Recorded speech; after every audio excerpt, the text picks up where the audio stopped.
There are certain rules that one must abide by in order to successfully survive a horror movie. Anthologies force you to tell your story in a time limit, and perhaps even tie it into some sort of theme or wraparound story, to say nothing of the fact that most of the time there's usually a couple bad eggs inside of an anthology movie.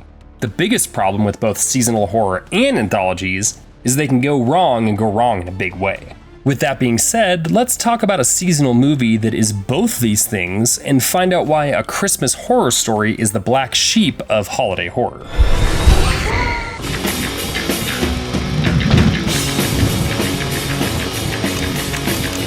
Look, we can only talk about the same movies with different angles so many times, so I wanted to talk about something a little bit different. It isn't completely unknown or like a shot-on-video movie, with it appearing on the last drive-in, and it has a few impressive collaborators involved with its making, but we've never covered it, and I'm curious what you all think of it. There are far too many straight-to-video seasonal cash-ins, especially for our December holiday season, and this one stands out as inventive and original, and 10 years later it should be put into regular rotation for any seasonal horror fan. Oftentimes, when you see a movie with this many writers and directors, it's a clear red flag of too many cooks in the kitchen, rushed rewrites, or studio interference, but here it's functionally okay as an anthology, and the team worked together well to give us a complete picture with their stories and wraparound.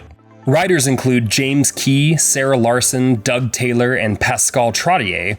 Taking a brief look at their resumes yield a few things like Night of the Zoopocalypse, Aftermath, Splice, and The Colony, but also one specific thing that ties them together. They all worked on and wrote for the series Darknet. The directors are Grant Harvey, Stephen Hoban, and Brett Sullivan. Also, maybe not household names, but they have links together too. These three men worked as writers, producers, editors, and directors on the Ginger Snap series of films, and yes, Darknet to a degree as well. This may be the biggest reason why the movie works as well as it does. Yes, the in front of the camera work needs to make sense and create a good product, but when you have 8 different writers and directors, it helps that they've all worked together for so long and have a single cohesive vision. The movie is fun, and the creative team knows a thing or two about having fun, worked on a fun TV series, movie series, and even video games either together or separately. The movie itself opens with a typical Hallmark Channel looking opening credits sequence, except that it's a little bloody, a little menacing, and definitely horror themed. Our wraparound segment starts hard with the Christmas season, featuring Santa himself walk around his North Pole digs, talking to his reindeer until he turns around bloody and ready for a fight. It's a nice change of pace for most Christmas horror movies where Santa is portrayed as evil or just a crazy guy dressed up as Santa doing terrible things. This has been pounded into us ever since the Tales from the Crypt holiday movie segment in 1973 or any iteration of Silent Night, Deadly Night. Well, kind of, there is a difference, but more on that later. It then moves to a very cheery and out-of-normal character Michael Myers mask inspiration himself, William Shatner, as a radio DJ named Dangerous Dave, who is with us throughout this journey. Shatner is, well, he's William Shatner, and he's been in the business for what feels like 80 years. Apart from Star Trek, he's been in one of the most famous Twilight Zone episodes, Seeing Something on the Plane's Wing. There's someone on the wing. Something. And in a very cool 70s flick called Devil's Reign that also features Ernest Borgnine and a very early John Travolta. Jumping from Shatner, we have our first story starting in earnest with teens watching a police walkthrough of a crime scene and it being horrific enough for the cop to take leave. This is a neat touch because that cop stars in the next segment, and it's a great way to weave it into a story as a tease and tie in the segments together. The Shatner DJ thing is great too, as it's an inventive way to have all the characters exist in the same universe. What I find very interesting about the movie is that the segments don't always just go one at a time, as it does tell stories all in the same universe. Instead of just one complete story after the other, they interweave with each other while jumping back and forth, but don't feel the need to have the stories themselves intersect. It's good storytelling and a very unique way to approach an anthology. The stories themselves also don't feel the need to tell a Christmas time story, and are more comfortable just existing during the holiday.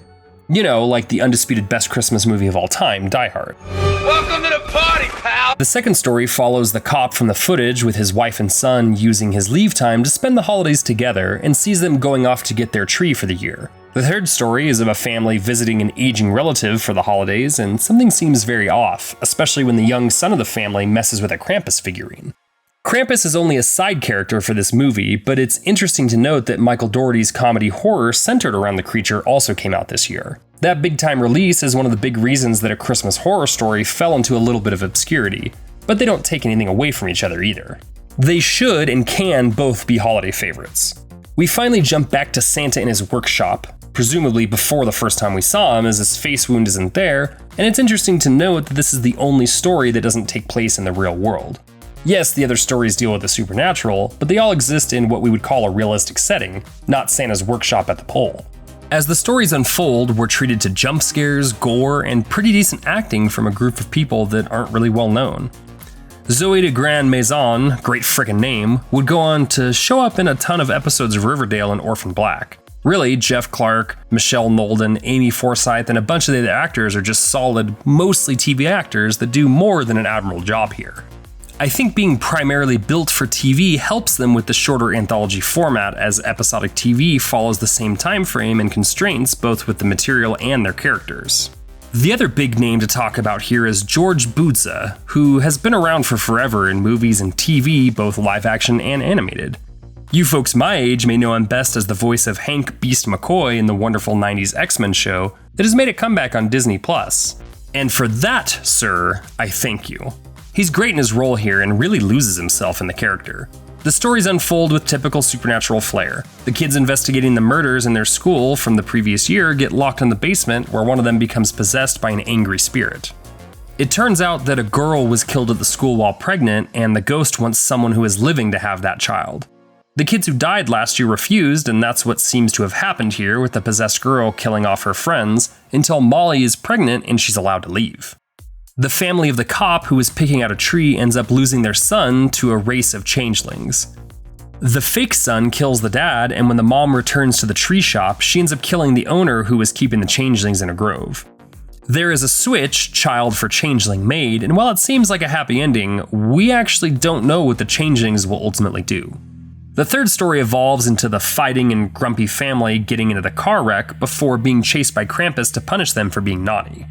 It turns out that Krampus is a disease of anger, and that the great aunt's caretaker became Krampus when he was displeased with the family's treatment of Edna. The young daughter continues the cycle when she becomes Krampus angry and takes out Edna herself. That just leaves old Saint Nick with the best part of the movie. The whole time we get his story of an assault on his workshop intercut with the other stories. He fights rage-filled elves and eventually Krampus himself, and it really is the best showcase for the special effects, as well as the more outlandish horror some people may be looking for. I hinted earlier that I appreciated the fact that we get to see a tough good guy Santa fighting evil instead of the typical crazy guy Santa, and that's true, at least until it isn't.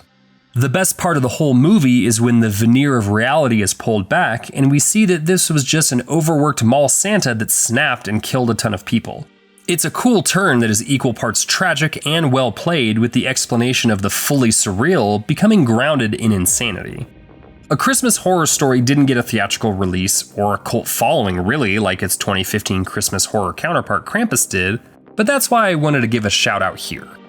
Movies need to be passed around and shared so they can find their audience, and the ones like this, hidden holiday horror gems that also buck the anthology trend, deserve it more than most. Make this movie part of your own holiday horror tradition, and then pass it off to the next person like the cool-looking mystery gift that shows up under your tree on Christmas morning. Hey everybody, Andrew here. Thanks of course for watching the video, the likes, the subscribes, the shares, everything like that. It's really cool to talk about a movie like A Horror Christmas Story because, well, we've talked about almost everything else in pertaining to Christmas horror on the channel. We love all of the Black Christmas movies. We love all the Silent Night, Deadly Night movies. I'm very excited to see the new one coming out. But it's really cool to talk about something new. Not only because, well, we haven't talked about it before, but also because it's cool to shine a light on something that maybe not everyone has seen. I know some of you have seen this movie. And I know some of you have seen Rare Exports, which we're going to talk about later.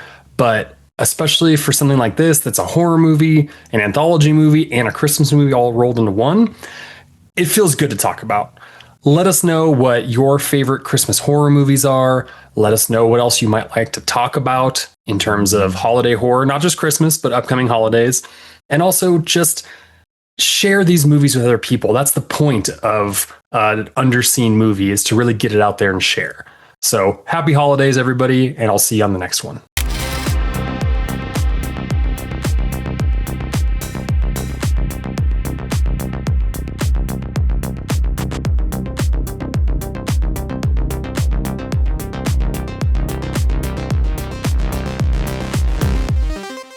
Thank you for clicking on our video, everybody. If you like what you saw here, please make sure you like the video and subscribe and share with your friends who like this sort of content. JoBlo was created by movie fans for movie fans, and we appreciate your support.